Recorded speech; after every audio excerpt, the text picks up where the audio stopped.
నెలల పరిపాలన గురించి మీరు ఏం చెప్తారు?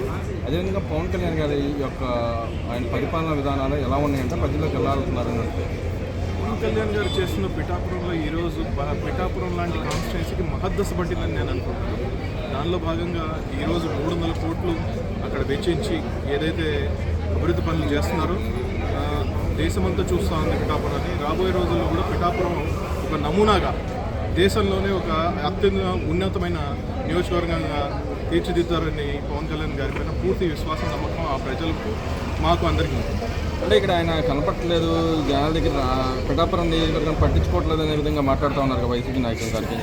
ఇప్పుడు పని చేసే వ్యక్తి కనిపించాడు, కనిపించకుండా పని చేస్తున్నాడంటే ఈరోజు ఆ ప్రజలు ఎంత సంతోషంగా ఈరోజు వ్యక్తం చేస్తూ ఈరోజు 100 పడకల ఆసుపత్రిని దాన్ని తీసుకొని రావడం అయినా, లేకపోతే రైల్వే బ్రిడ్జ్ని కట్టడం అయినా, లేకపోతే ఉప్పాడ ఏదైతే అక్కడ కోస్తా ప్రాంతాన్ని మొత్తం కోతకు గురవుతుందో దాన్ని ఏ విధంగా డెవలప్మెంట్ ప్రోగ్రామ్ చేస్తున్నాడో ఈరోజు కళ్ళకి కనిపించేలాగానే ఉన్నాయి.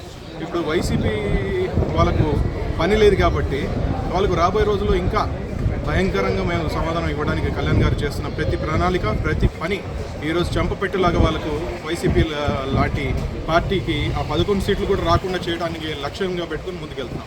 అంటే ఇక్కడ మీరేమన్నా అన్నమాట అంటారు, నియోజకవర్గంలో ఆయన లేకపోయినా పనులు జరుగుతుంది కాబట్టి చేస్తూ ఉన్నారని చెప్పన్నారు. కానీ నియోజకవర్గంలో కుల మతాల మధ్య చిచ్చు పెట్టే విధంగా ఆయన ఒక వర్గానికి కొమ్ము కాసే విధంగా పనిచేస్తున్నాడని చెప్పి మాట్లాడుతుంది. దానికి ఏం చెప్తారు?